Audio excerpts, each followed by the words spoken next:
بسم اللہ الرحمن الرحیم۔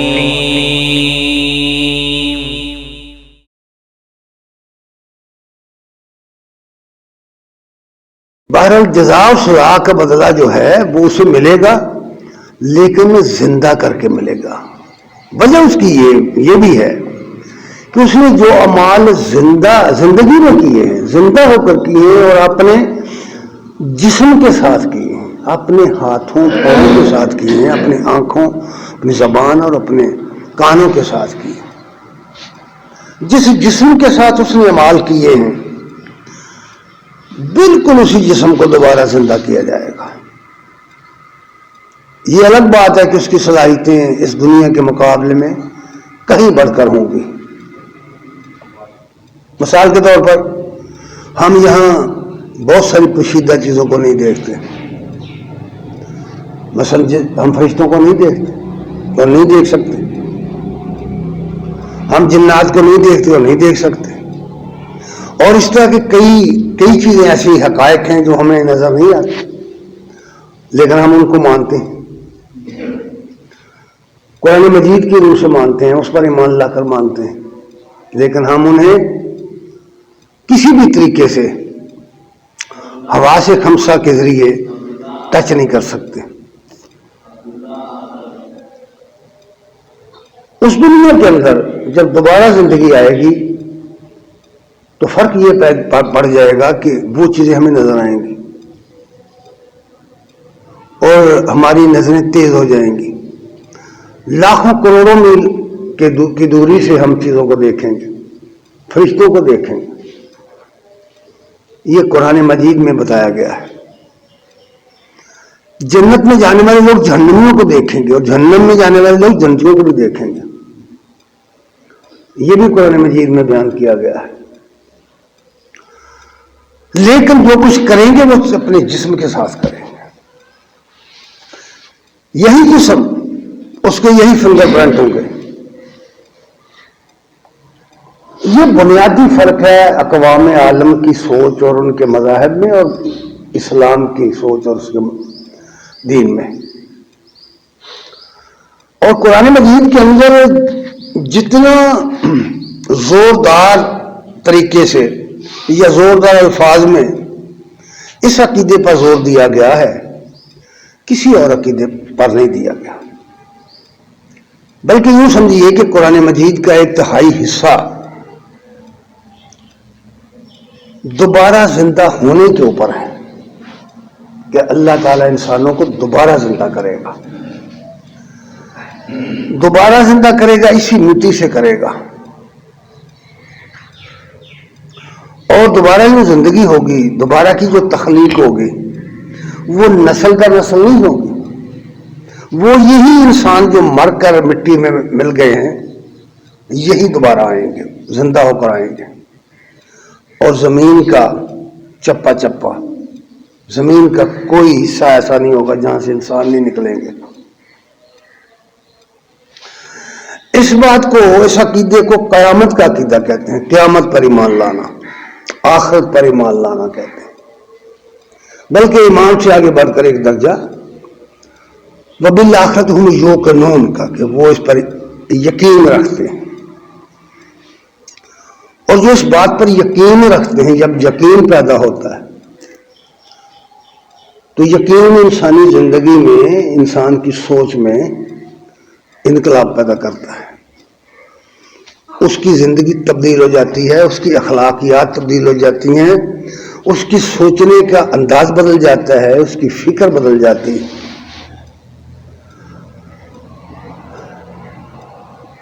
اس لیے اس پر زور دیا گیا ہے کہ قیامت آئے گی، اور قیامت میں انسان دوبارہ زندہ ہوگا اور اپنے مال کا ساتھ دے گا، اور جو اس پر یقین رکھ کر اس دنیا کے اندر اپنی زندگی گزاریں گے، اور آخرت پر یقین رکھ کر انہوں نے ان اصولوں کو اپنا کر زندگی گزاری ہے جو ایمانیات کے عنوان سے قرآن و سنت میں بیان کیے گئے ہیں، یا ارکان اسلام کے نام سے بیان کیے گئے ہیں۔ ایمانیات کے نکات اس کے بنیاد ہیں، اور ارکان اسلام اس کا مظہر ہے۔ اس عقیدے کا، اس نظریے کا، اس سوچ و فکر کا مظہر عملی ثبوت ارکان اسلام ہے۔ ارکان اسلام کے ذریعے ہم اس بات کا ثبوت مہیا کرتے ہیں کہ ہم ان چیزوں کو مانتے ہیں، ہمارا ایمان ہے کہ قیامت آئے گی۔ اور ایسے لوگوں کے متعلق کہا گیا ہے اولئک علی ھدی من ربہم واولئک ھم المفلحون، کہ یہی لوگ اپنے رب کی طرف سے ہدایت پر ہیں اور یہی لوگ فلاح پانے والے ہیں۔ اس لیے یقین کو پیش نظر رکھ کر زوردار الفاظ میں کہا گیا ہے سورہ طٰہٰ کی آیت نمبر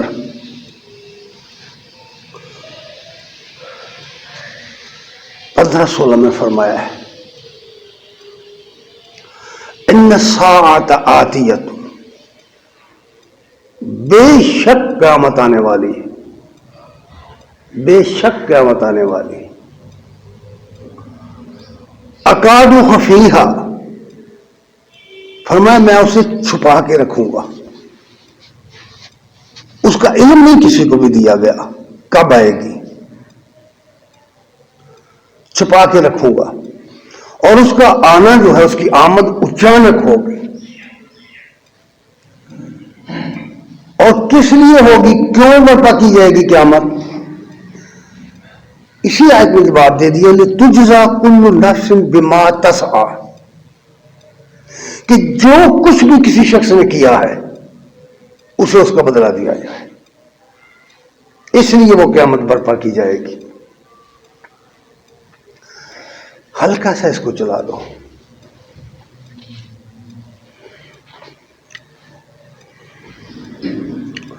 اور پھر ساتھ ہی خبردار کیا ہے کم کرو۔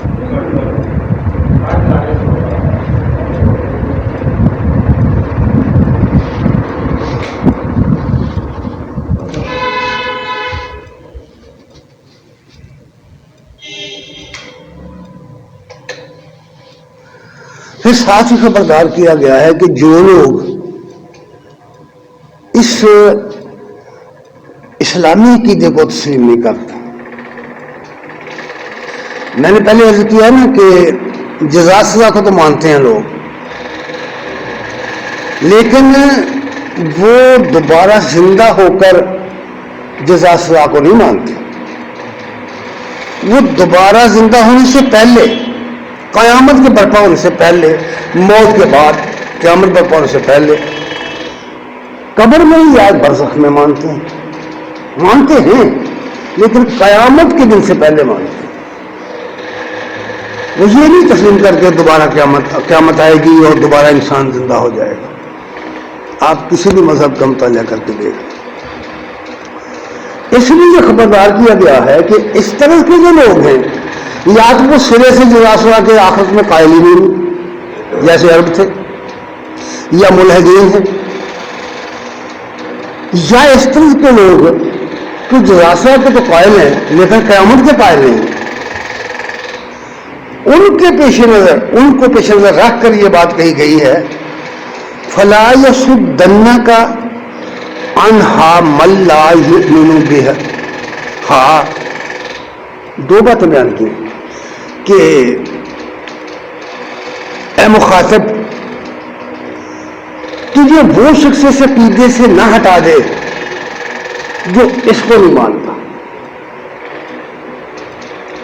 من لا یؤمن بہا، جو اس عقیدے کو جو قرآن بیان کر رہا ہے کہ قیامت کو زندگی ہوگی نہیں مانتا، وہ روحانیت کو جزا سزا کا قائل ہے، روحانیت کے ذریعے یا سر سے اس کا قائل ہی نہیں، کہا فلا یصدنک عنہا، اس سے تجھے روک نہ دے، من لا یؤمن بہا، جو شخص اس کو مانتا نہیں، وہ اپنے پروپیگنڈا سے، اپنے دلائل سے، اپنے طریقے سے، اپنے فریب تخیل سے تمہیں اس سے روک نہ دے۔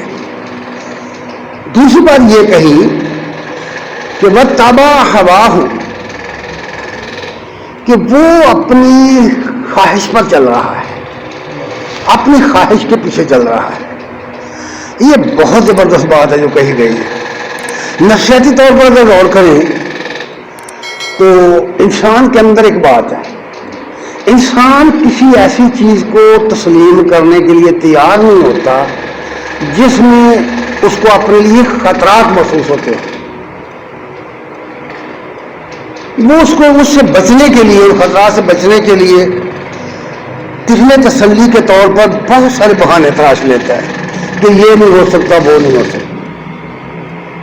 چونکہ اس عقیدے میں بہت بڑا خطرہ چھپا ہوا ہے کہ جب میں بقیمی ہوش و حواس زندہ ہو کر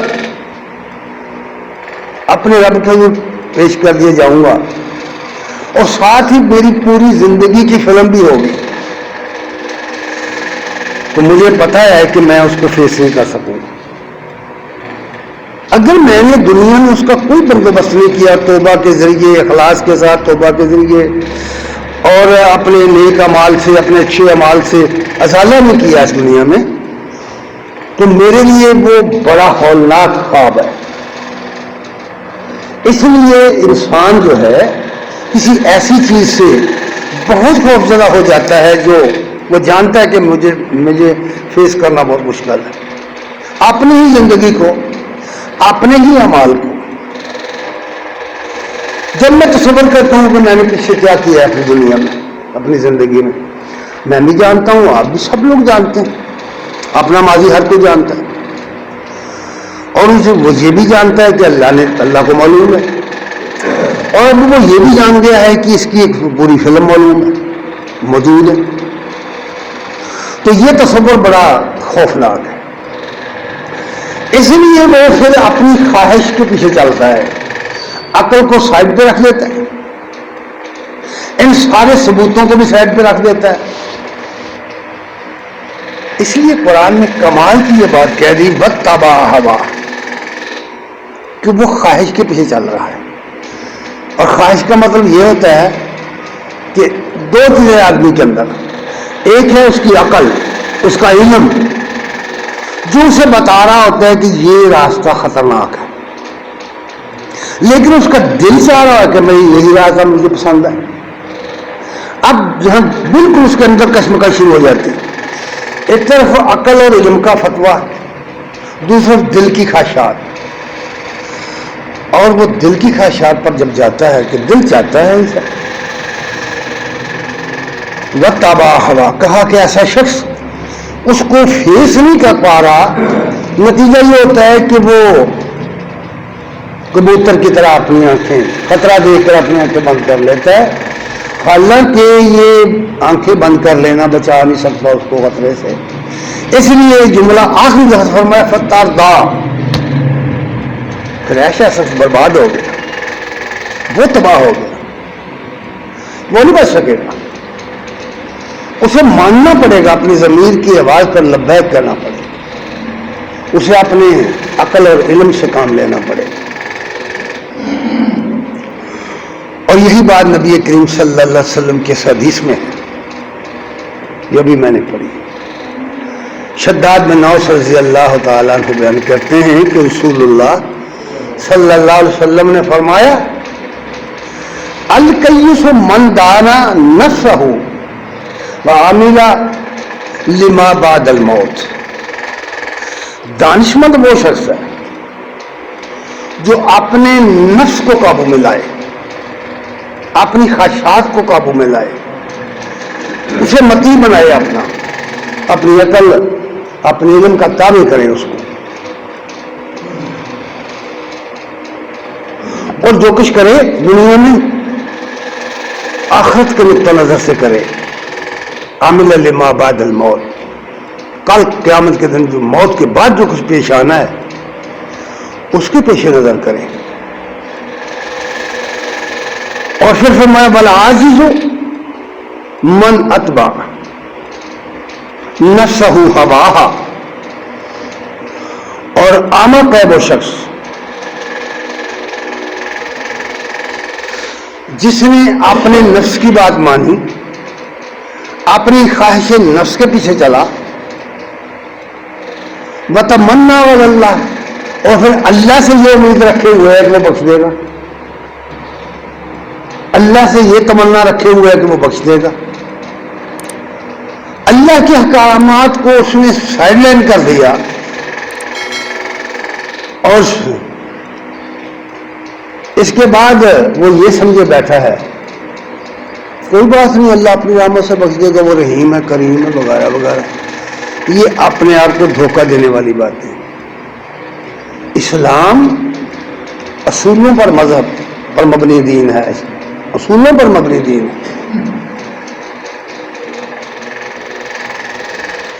اس لیے قرآن مجید کے اندر خبردار کرتے ہوئے اس عقیدے کو، جیسے میں نے پہلے عرض کیا نا، قرآن کا 1/3 حصہ اس پر بیان ہوا. یہ اتنی اہمیت کا حامل موضوع ہے. آخرت، قیامت کا دن، دوبارہ زندہ ہونا. اگر آج آپ دنیا کو دیکھیں تو دنیا کی تقریباً 8 ارب آبادی جو ہے، اس میں سے 7 ارب آبادی جو ہے وہ غیر مسلم دنیا کی تقریباً. ان میں سے اکثر بلکہ زیادہ تر جزا سزا کے قائل ہیں، لیکن روحانی جزا سزا کے، قیامت کے نہیں قائل ہیں. آپ ہندوؤں کو پڑھیں، مجوسیوں کو پڑھیں، سکھوں کو پڑھیں، جس کو چاہیں پڑھیں. یا وہ لوگ جو سرے سے قائل ہی نہیں کہ مر گئے تو ختم ہو گئے، مٹی ہو گئے، کوئی دوبارہ زندگی نہیں ہے، جیسے کفار عرب کا عقیدہ تھا. تو اس لیے اس پر اتنا زور دیا گیا کہ دلائل کے ساتھ سمجھا دیا گیا ہے، اور مختلف زاویوں سے، مختلف اسالیب سے قیامت کا وقوع ثابت کیا گیا ہے. اور اس کس طرح ہوگا اس کے کبھی کبھی کچھ نہ کچھ جھٹکے ہمیں محسوس ہوتے رہتے ہیں، کبھی کبھی اس کی تنبیہات ہم دیکھتے رہتے ہیں، ہمیں مشاہدہ ہے ان باتوں کا. سورہ حج کی پہلی ہی آیت میں فرمایا گیا ہے، یا ایھا الناس اتقوا ربکم، لوگوں اپنے رب کی نافرمانی سے بچو، اپنے رب سے ڈر دو. اور یاد رکھو، ان زلزلۃ الساعۃ، ان زلزلۃ الساعۃ شیء عظیم، کہ قیامت کا زلزلہ، قیامت کا بھنچال بہت بڑی چیز ہے. اب چونکہ ہم لوگ جو ہیں، ہم یہ زلزلے کے جھٹکے دیکھتے رہتے ہیں، سنتے بھی رہتے ہیں، اور ان زلزلوں کے ذریعے کتنے ہی ملک، کتنے ہی شہر برباد ہو چکے ہیں، کتنے ہی کی آبادیاں، کتنی ہی آبادیاں ملیہ بھیٹ ہو چکی ہیں. ہم نے اپنی آنکھوں سے دیکھا، اور ہم نے اپنے جو آج کل کے میڈیا ذرائع ان کے ذریعے دیکھا اور سنا کہ ایسے شدید زلزلے آئے جن سے پہاڑوں کی چوٹیاں ٹوٹ کر نیچے گر گئیں. یہ تو بھی کل کی بات ہے جو کشمیر میں زلزلہ آیا. یہ کوئٹہ برباد ہو چکا زلزلے کے ذریعے ایک دفعہ. اس طرح کے بے شمار اور ممالک. اور آج کی دنیا نے، میڈیا دنیا نے تو ہمیں یہ بھی بتایا کہ یہ سمندر کے نیچے جو کتنے شہر برباد ہو چکے ہیں. یہ سب چیزیں ہم جانتے ہیں، دیکھتے ہیں کہ جب زلزلہ آتا ہے تو ہوتا کیا ہے. اگر وہ شدید ہو جائے تو کوئی چیز ایسی نہیں ہوتی جس کو آدمی پکڑ کر کھڑا ہو جائے. جس کو بھی پکڑے گا وہ اسے خود متزلزل ہے، پکڑے گا کس کو؟ اپنے قدموں پہ کھڑا نہیں ہو سکے گا. اس لیے یہ کہا گیا ہے کہ ان زلزلۃ الساعۃ شیء عظیم. اور اس کی تصویر کھینچتے ہوئے کہا کہ کیسی عظیم ہے یہ چیز. سورہ واقعہ کا بالکل ابتدائی آیات پڑھ کر دیکھیں. فرمایا اذا وقعت الواقعہ، جب وہ واقعہ ہونے والی قیامت واقعہ ہوگی، جب وہ اس کا جو سٹارٹ ہوگی آئے گی، لیس لوقعتھا کاذبہ، اس کا واقعہ ہونا جھوٹ نہیں ہے. اور وہ کرے گی کیا؟ خافضۃ رافعہ، وہ اوپر نیچے کر دے گی. اس کی بہت تشریح کی گئی علم میں کہ جن کو ہم یہاں بڑے بلند دیکھتے ہیں، ہیز میجسٹی ہے، شہنشاہ ہیں، بادشاہ ہیں، بڑے بڑے جنرل ہیں، بڑے بڑے سائنسدان ہیں، بڑے بڑے عالم فاضل ہیں، بڑے بڑے پرہیزگار معلوم ہوتے ہیں، کل قیامت کے دن وہ سال اڑے ہوں گے، وہ نیچے گر جائیں گے. اور جن کو بالکل ہم نہیں جانتے، جن کو کوئی نہیں جانتا، گمنام لوگ، وہ سر بلند ہو جائیں گے اپنے اعمال کو. یہ معنی بھی ہے، یہ معنی کیے. اور اس کے علاوہ تو ہمارے سامنے بھی جو چیز ہے وہ یہ ہے کہ جب وہ زلزلہ آئے گا تو ہر چیز ہی تلپٹ ہو جائے گی، اونچے والی نیچے اور نیچے والی اوپر آ جائے گی، تلپٹ ہو جائے گی ہر چیز. اور اس کا تلپٹ ہونا آگے بیان کر دیا. فَمَا رُجَّتِ الْأَرْضُ رَجًّا، جب یہ زمین جھنجھوڑ دی جائے گی. اب تھوڑا سا زلزلہ آتا ہے، چند سیکنڈ یا آدھ منٹ یا منٹ، اور اس کا مرکز بھی بہت دور ہوتا ہے، اور اس کا جو دائرہ ہوتا ہے وہ سینکڑوں میلوں، ہزاروں میلوں تک ہوتا ہے. شہر لرز کر رہ جاتی ہیں، آبادیاں لرز کر رہ جاتی ہیں. اب آپ غور کریں کہ اگر ساری ہی زمین لرزنا شروع ہو جائے تو یہی بات یہاں کہی گئی ہے کہ وہ تصور کرو کہ پوری زمین، ساری کی ساری زمین جب متزلزل ہو جائے گی،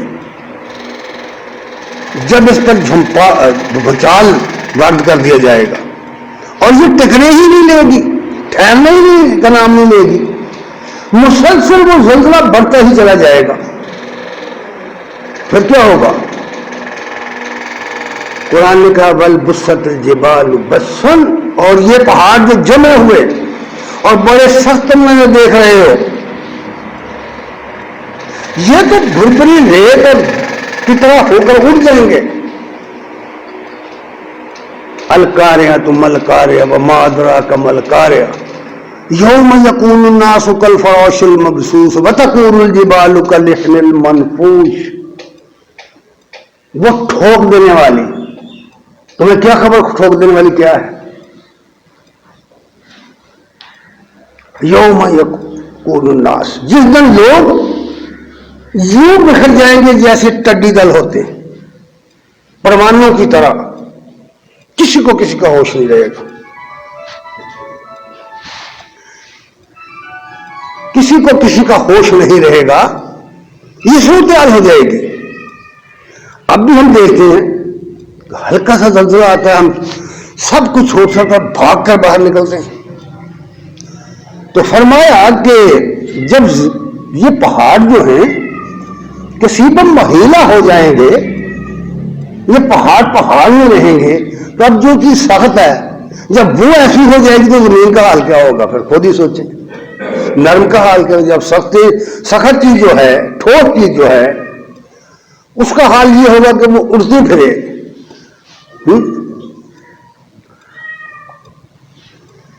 وَتَكُونُ الْجِبَالُ كَالْعِهْنِ الْمَنْفُوشِ، پنکی ہوئی اون کی مانند. اون جب آپ مشین پر جائیں نا، یہ روئی کو جو مشینیں جہاں روئی کو پنجا جاتا ہے یا اس وہاں اون کو لے جائیں تو پھر وہ اڑتی ہوئی اون دیکھیں. اس کے رنگ مختلف ہوتے ہیں، اسی لیے پہاڑوں کی یہ اون کی مانند ہو جائیں گے، پنکی ہوئی اون کی مانند ہو جائیں گے. تصور کر سکتے ہیں آپ کہ مٹی کا کیا حال ہوگا. اسی لیے فرمایا ہے نا فَقَانَتْ هَبَاءً مُنبَثًّا، یہ اڑتے ہوئے غبار کی مانند ہو جائیں گے۔ اب ساری زمین اپنے پہاڑوں سمیت غبار کی مانند ہو جائے گی، دھوئیں کی مانند ہو جائے گی، یہ بات کہی گئی ہے۔ اور جب یہ منظر پیدا ہوگا اس وقت جو حشر ہوگا، یہ ابتدائی مرحلہ یاد رکھنا، قیامت بپا ہونے کا، مرنے کا مرحلہ ہے، تباہی کا مرحلہ ہے۔ اس لیے فرمایا سورہ حج کی دوسری آیت میں یہ بات فرما دی کہ لوگوں قیامت کا زلزلہ بہت شدید ہے، اور دوسری آیت میں فرمایا یوم ترونہا، تم اس دن دیکھو گے، تم جس دن اس کو دیکھو گے، تذہل کل مرضعۃ عما ارضعت، ہر دودھ پلانے والی اپنے دودھ پیتے بچے کو بھول جائے گی۔ اب تصور کریں اس حالت کا کہ جب یہ حالت ہوگی تو اسے تو اپنی جان کے لالے پڑ جائیں گے، بچے کو وہ کیا کرے گی؟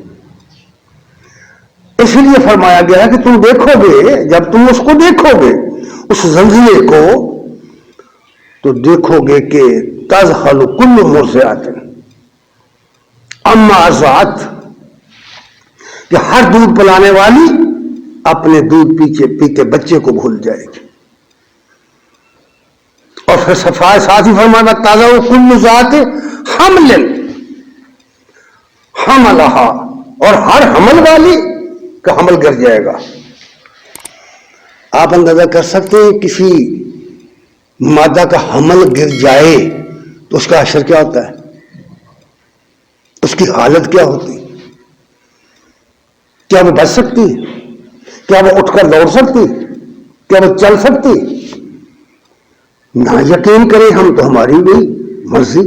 قرآن مجید میں تو اس کو اس طرح بیان کر دیا گیا کہ بالکل تصویر بنا کے سامنے رکھ دی کہ آپ ایک حمل والی کو دیکھیں کہ سرے بازار اس کا حمل گر گیا ہے، تصویر بنائی ہے کہ سامنے دیکھیں نا ایک تصویر۔ تو فرمایا کہ وہ آپ حمل والی اپنا حمل کرا دے گی، اس کا حمل گر جائے گا، اور حالت لوگوں کی یہ ہوگی وَتَرَى النَّاسَ سُقَارَىٰ، کہ لوگ مدہوش ہو جائیں گے۔ سادہ بلکہ بہترین الفاظ یہ ہے کہ بد حواس ہو جائے گے، حواس ہی ٹھکانے نہیں ہوں گے کسی کے، دیکھنے والا سمجھے کہ وہ نشہ کیا ہوا ہے انہوں نے۔ اللہ فرماتے نہیں وَمَا هُمْ بِسُقَارَىٰ، اور نشے میں نہیں ہوں گے، وَلَٰكِنَّ عَذَابَ اللَّهِ شَدِيدٌ، دراصل تیرے رب کا عذاب ہی بہت سخت ہے۔ یہ حالت ہے جو قرآن نے بیان کی ہے، قیامت کس طرح آئے گی۔ اور یہ فنا کا جو منظر ہے دوسری جگہ سورہ القصص میں سے بیان کرتے ہوئے فرمایا وَلَا تَدْعُ مَعَ اللَّهِ إِلَٰهًا آخَرَ، اللہ کے ساتھ کسی دوسرے کو مت پکار، اللہ کے ساتھ کسی دوسرے الہ کو مت پکار، کسی دوسرے مشکل کشا کو مت پکار۔ ایک ہے اللہ کو سرے سے نام ماننا اور غیر اللہ کو پکار، ایک ہے کہ اللہ کو بھی ماننا اور غیر اللہ کو بھی پکار۔ دو قسم کا شرک ہے دنیا میں، اللہ بھی ہے، جس طرح اکثر ہم اس طرح کے جملے بولتے رہتے ہیں اللہ پانی تنہا بولتے ہیں نا، یعنی اللہ کے ساتھ کچھ اور بھی ہیں سننے سنانے والے، نہیں ایسا نہیں ہے۔ لا تدعو مع اللہ الہ آخر، اللہ کے ساتھ کسی اور کو نہ پکار۔ لا الہ الا ہو، اس کے سوا کوئی الہ نہیں ہے، اس کے سوا کوئی مشکل حل کرنے والا نہیں ہے، کوئی حاجت روا نہیں ہے، مصیبتوں سے بچانے والا نہیں ہے، مشکل میں کام آنے والا نہیں ہے۔ بعض لوگ لوگوں کو دھوکہ دینے کے لیے یہ کہتے ہیں کیوں نہیں، ہم یہ نہیں کہتے کہ فلاں سے جا کر کہتے ہیں کہ میرا یہ کام کر دو، فلاں سے کہتے ہیں یہ کام کر دو۔ ارے بھلے مانس، ہم اس کو وہی کام کہتے ہیں جو اس کی قدرت میں ہوتا ہے، ہم اسے یہ کبھی نہیں کہتے کہ تارے توڑ کر لے آؤ۔ وہی کام وہ کر سکتا ہے جو اس کے اختیار میں ہے، اور اس کے اختیار میں ہے کیا؟ بہت کم۔ ہماری اختیار میں کچھ بھی نہیں ہے ہماری زندگی. ہمیں تو اتنا نہیں پتا کہ 10 منٹ کے بعد 2 منٹ کے بعد 1 منٹ کے بعد کیا ہو جائے گا. ہمیں کب پتا ہے اس بات کا؟ ہمارے اختیار میں ہماری اپنی زندگی نہیں ہے, ہمارا اپنا چلنا پھرنا نہیں ہے, ہمارا اپنا جسم نہیں ہے, ہمارے اختیار میں تو کچھ بھی نہیں ہے. یہ تو اللہ کی رحمت ہے کہ اس نے ہمیں موقع دیا ہوا ہے. اس لیے فرمایا کہ لا الہ الا ہو, اللہ کے سوا کوئی الہ نہیں ہے. یہ بات ہمیں میرے کلمے میں بتائی گئی, پر اسی کلمے پر ایمان لاؤ اور اس ایمان کے ساتھ جیو کہ اللہ کے سوا کوئی نہیں ہے, الہ کوئی نہیں ہے. فوق الفطری طریقے پر کوئی کسی کی مدد کرنے والا نہیں ہے. ایک دوسرے کی جو ہم مدد کرتے ہیں اس کو تعاون علی البر کہتے ہیں, تعاون علی البر والتقوی, کہ بھلے کاموں میں, پرہیزگاری کے کاموں میں دوسرے تعاون کرو. استعانت نہیں کہتے ایاک نعبد و ایاک نستعین. استعانت اور چیز ہے اور مدد اور چیز ہے. چونکہ ہماری زبان میں کوئی لفظ نہیں ہے جس نستعین کا ترجمہ کر سکیں. استعانت اور چیز ہے. استعانت یہ ہے کہ ہم وہاں سے کسی کو پکارے جہاں کسی انسان کی اپروچ نہیں ہے. سینکڑوں ہزاروں میل دور ایک ہستی ہے, لاکھوں میل دور ایک ہستی ہے, اسے پکارے کہ ہماری وہاں سے مدد کر. وہ اللہ کے سوا کوئی نہیں ہے, اللہ کے سوا کوئی نہیں ہے, کیونکہ اسباب پر کنٹرول اللہ کا ہے, بندوں کا نہیں ہے. تو خیر فرمایا کہ لا الہ الا ہو, اور پھر ساتھ ہی فرمایا کل شیء خالق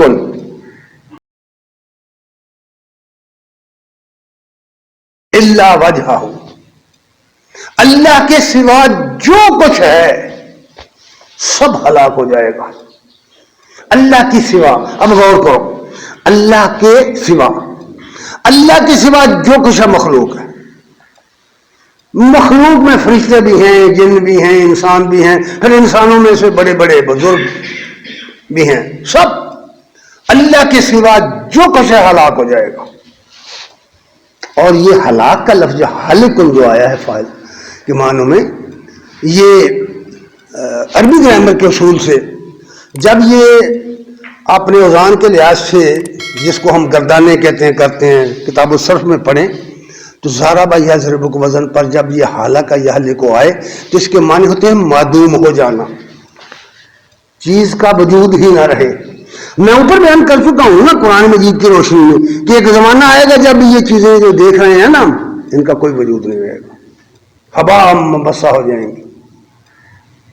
یہ زمین نہیں رہے گی, یہ آسمان نہیں رہے گا, یہ سورج چاند ستارے نہیں رہیں گے. پڑھیں نا آپ سورہ 30واں پارہ پڑھیں, یہ نہیں رہیں گے بھائی. جیسے شمس کوبرت, سورج لپیٹ دیا جائے گا, بند کر دیا جائے گا. نجوم کاسرت, جس تارے بے نور ہو جائیں گے, بکھر جائیں گے. دوسری جگہ فرما بائزن نجوم قدرت, بے نور ہو جائیں گے. تیسری جگہ فرمایا جمع شمس والقمر, یہ چاند اور سورج آپس میں ٹکرا کے ختم ہو جائیں گے. یہ ساری باتیں قرآن میں بیان کی گئی, ان کا کوئی وجود نہیں رہے گا.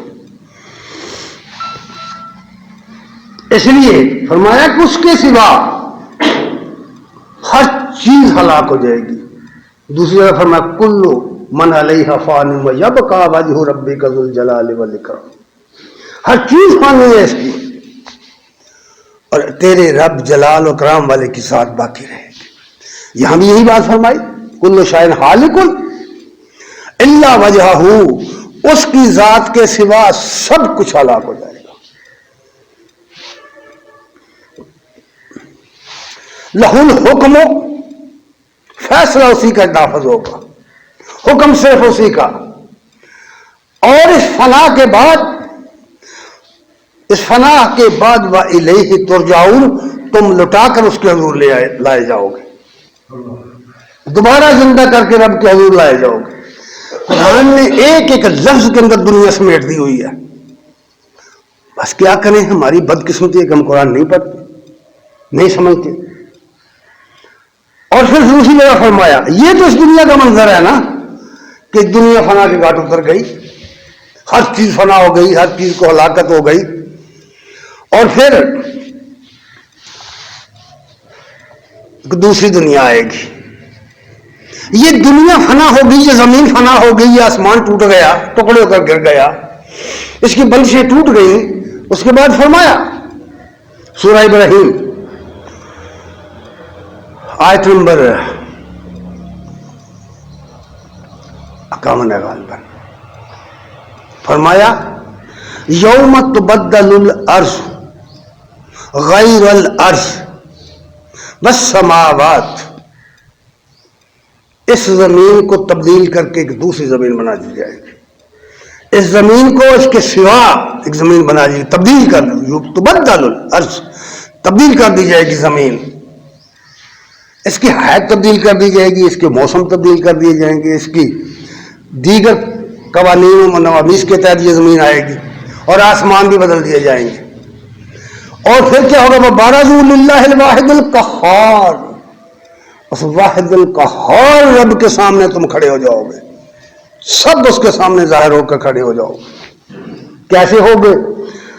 سورہ زمر آیت نمبر 68 میں یہ فرمایا ثم نفخ فیہ اخری، جب دوسری مرتبہ کرنا پھونکی جائے گی، مرنے کے بعد دوبارہ جب زندہ کرے گا انسانوں کو اللہ. اس کے متعلق فرمایا ثم نفخ فیہ اخری، دوسری مرتبہ جب کرنا پھونکی جائے گی، جب دوسری مرتبہ سور پھونکا جائے گا، فَإِذَا هُمْ قِيَامٌ يَنظُرُونَ، یک لخت تم نکل کر زمین سے اس کے سامنے کھڑے ہو جاؤ گے، اور تمہیں اپنی آنکھوں سے منظر نظر آئیں گے، اپنی آنکھوں سے تم اس منظر کو دیکھو گے. یہ جگہ جگہ چیز بیان کی گئی ہے. قَالُوا يَا وَيْلَنَا من بعثنا من مرقدنا، کہیں گے کس نے ہماری قبروں سے اٹھا دیا. جواب آئے گا، وہ افسوس کریں گے نا جو نہیں مانتے تھے کہ جس نے ہمیں کس نے اٹھا دیا. جواب آئے گا کہ یہ وہی تو بات ہے جو رسول تمہیں کہتے رہے. صدق المرسلون کے الفاظ، پیغمبر سچے تھے جو تمہیں بتاتے رہے کہ اٹھائے جاؤ گے، اپنے رب کے حضور لائے جاؤ گے. ھذا ما وعد الرحمن، جواز آئے گی یہ وہی بات ہے جس کا وعدہ رحمان نے کیا تھا. بس صدق المرسلون، اور رسول سچ تو کہتے تھے. اور پھر فرمایا کہ آواز آئے گی ایک، سورہ القمر آیت نمبر 6 تا 8، یوم ید الداعی، جب پکارنے والا پکارے گا، الی شیء نکر، ایک بڑی ہی ناگوار چیز کی طرف بلائے گا جس کو دیکھ کر آدمی گھبرا جائے گا، ڈر جائے گا. وہ فیس نہیں کر پائے گا اس کو، لیکن اس کو بلایا جائے گا. اس وقت خوش عن ابصارہم، بڑے بڑے پھنے خاں لوگ جو آج دنیا میں بنے پھرتے ہیں، اللہ فرماتے ہیں خوش عن ابصارہم، نظریں نیچی ہو جائیں گی. دیکھ کر ان خوفناک مناظر کو کوئی فیس نہیں کر پائے گا، اپنی نظریں جھکا لے گا خوف سے. اور پھر فرمایا یخرجون من الاجداث، قبروں سے نکل کر آئیں گے، کأنہم جراد منتشر، جس طرح ٹڈی دل منتشر ہو کر لشکر آتا ہے. یہ مکڑی دیکھی ہے آپ نے؟ ٹڈی دل اس کو کہتے ہیں. جب اس کی طوفان آتے ہیں تو لوگ جانتے ہیں یہ کیسے آتے ہیں. دوسری دفعہ پرمانوں کی طرح اٹھتے ہوئے انسان آئیں گے، اس طرح آئیں گے، منتشر ہوں گے، کوئی کسی کا ساتھی نہیں ہوگا، کوئی کسی کا حامی نہیں ہوگا. اور فرمایا مہطعین الی الداعی، اپنے بلانے والے کی طرف گردنیں اٹھائے دوڑتے ہوئے آئیں گے.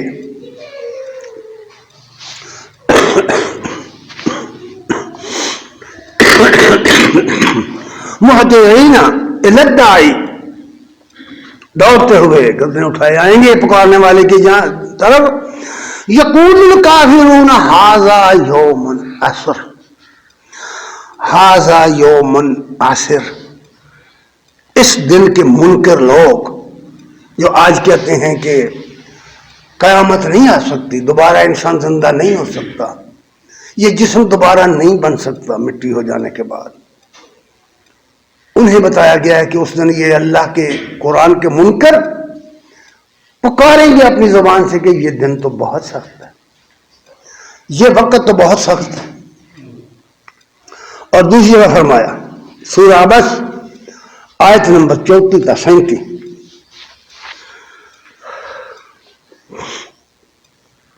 حالت یہ ہو جائے گی کہ یوم یفر المرء من اخیہ، کہ آدمی اپنے بھائی کو چھوڑ کر بھاگ جائے گا،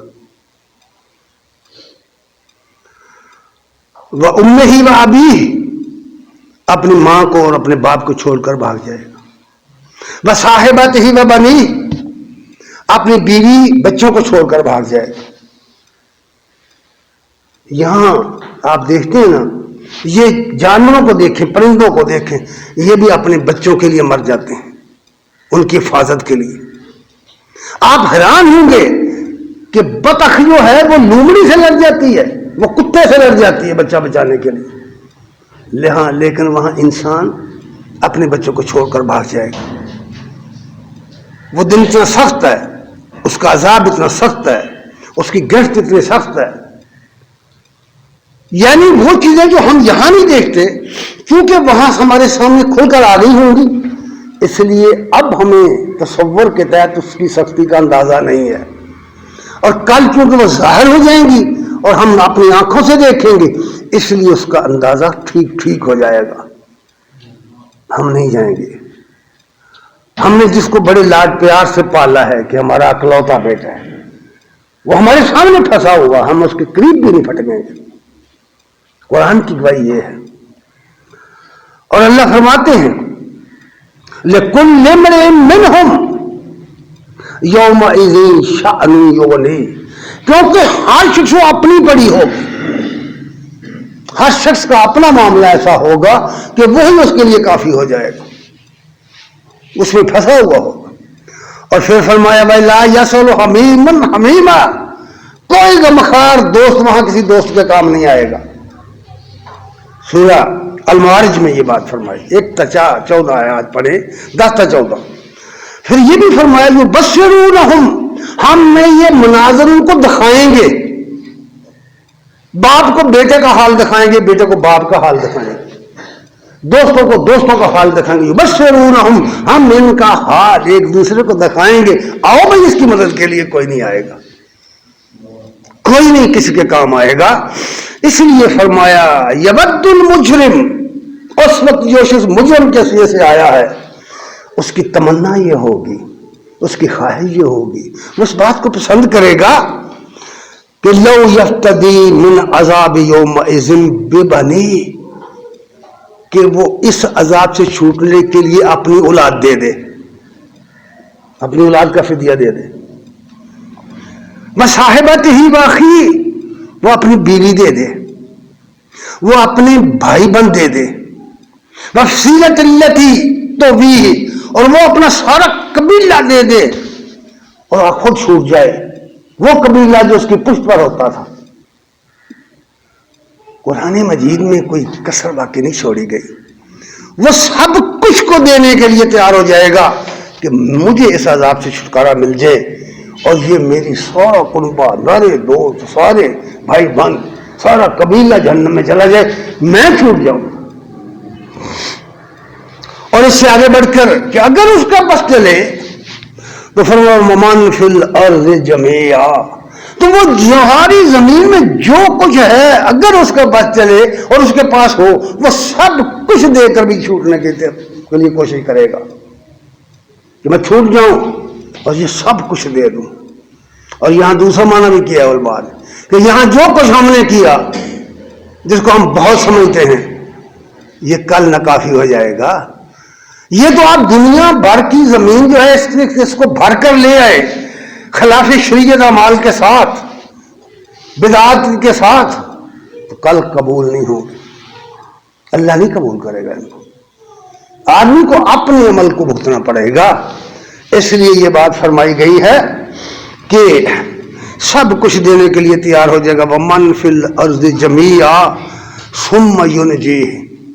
بھائی زمین کے اندر جو کچھ میرا ہے لے لو، میری جان چھوٹ جائے. اسی لیے نبی کریم صلی اللہ علیہ وسلم نے فرمایا ہے الکیس من دان نفسہ وعمل لما بعد الموت. دانش مند وہ شخص ہے جس نے اپنے آپ کو کنٹرول کیا، اپنے نفس پر قابو پایا، اور جو کچھ کیا کل قیامت کے نقطہ نظر سے کیا، قیامت کے دن پیشی کے احساس کے ساتھ کیا. والعاجز من اتبع نفسہ ہواہا. اور احمق ہے وہ شخص جس نے اپنی اس زندگی مختصر سی زندگی کو نفس کے حوالے کر دیا اور اپنی خواہشات کے پیچھے چلتا رہا. وتمنا علی اللہ. اور یہ امید لگائے بیٹھا رہا کہ اللہ تو اسے معاف کر دے گا، وہ تو بڑا رحیم کریم ہے. یاد رکھیے ایسا نہیں ہوگا. قرآن مجید میں جو چیزیں بیان کی گئی ہیں وہ بعین ہی ایسی ہو کر رہیں گی، ان میں سے کوئی چیز بدلے گی نہیں. دعا ہے کہ اللہ تعالی ہمیں سمجھنے کی اور عمل کی توفیق عنایت فرمائے. وآخر دعوانا الحمدللہ رب العالمین.